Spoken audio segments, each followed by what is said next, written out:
In this presentation, I'll attempt to highlight some of the values, beliefs, and behaviours of Steve Harrison.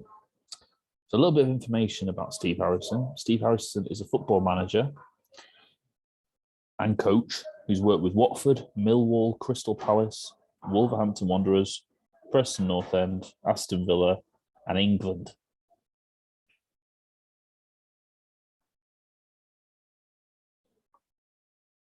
So some of the values picked out through reading Sports Coaching Cultures from Practice to Theory.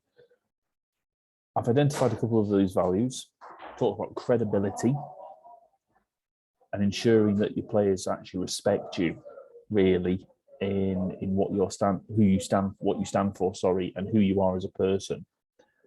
Individuality, so giving players that ability to be themselves.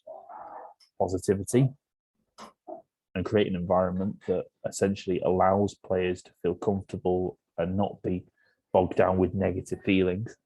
Respect, which is very much linked with the credibility point. Supportiveness, so being there to help support those players and colleagues in their development and performance. And lastly, teamwork and being part of a team.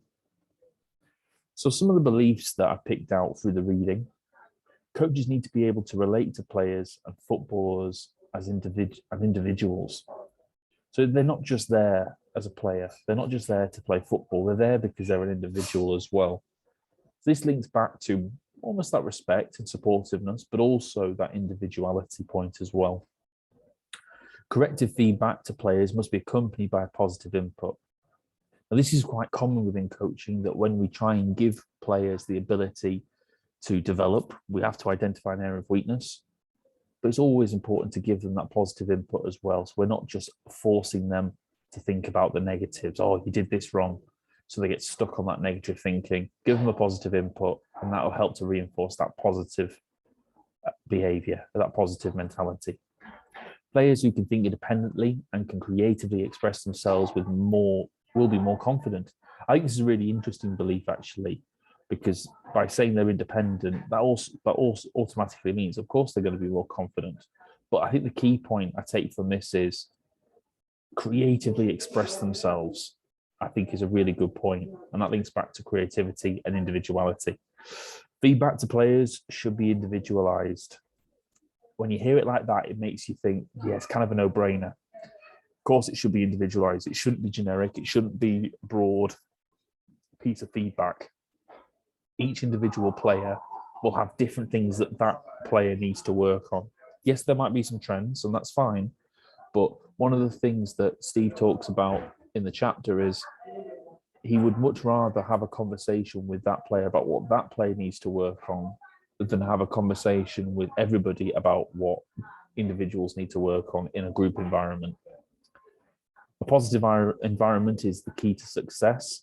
And looking at who he's actually worked with, I can see a bit of a trend into the current football programme with Gareth Southgate with England. This is something that he seems to be very, encouraging to see within the England teams. Berating players in front of others has no positive gains. I'll definitely agree with that, because at the end of the day, all you're going to do is just isolate and put all the tension on them. And that's going to be very negative. It's not going to have any benefit to that player. It's not really going to have any positive benefits to anybody around them.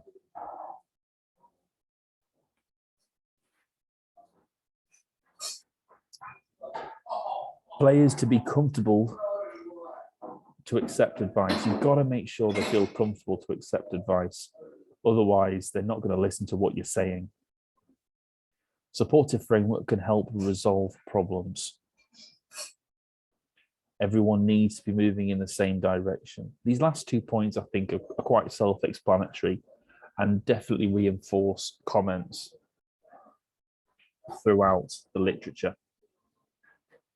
Behaviours. Take players to one side to discuss performance. So it kind of comes back to that individual feedback belief. Don't berate players in front of others. So we've already addressed that. And this would be something that he would follow in his coaching practice, helping players to feel comfortable. How he would do that, I'm not sure. Maybe using, having conversations with them, talking to them about things not football related, helping them feel a little bit more relaxed, maybe asking them how the family was, maybe having conversations regarding what they did at the weekend when they weren't playing. That'll help to make players feel a bit more comfortable and a bit more relaxed. Solving problems through supportive frameworks, encouraging players to move in the same direction. I think the key point on this is if everyone's moving in the same direction, then you're all going to reach the goal at the same time. If you're all working against each other, you're going to have problems. And his last point is learn from his experiences, which is very much an action and learning through action. So reinforcing that belief that footballers aren't just there as footballers, they're there because they're an individual as well. So let's treat them individually. Treating players with respect and creating a supportive environment will lead to players feeling comfortable and buy into your approach. If everyone is moving in the same direction, they will be more likely to succeed in achieving their goal than fail, which I think is a really good point.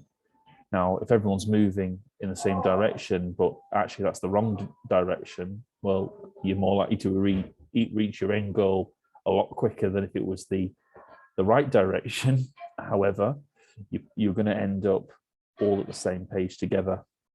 And the last point I think is really interesting, something that I'm going to implement in my coaching, is a team of less able players will be more likely to succeed if they are all working together than a team of better players who aren't.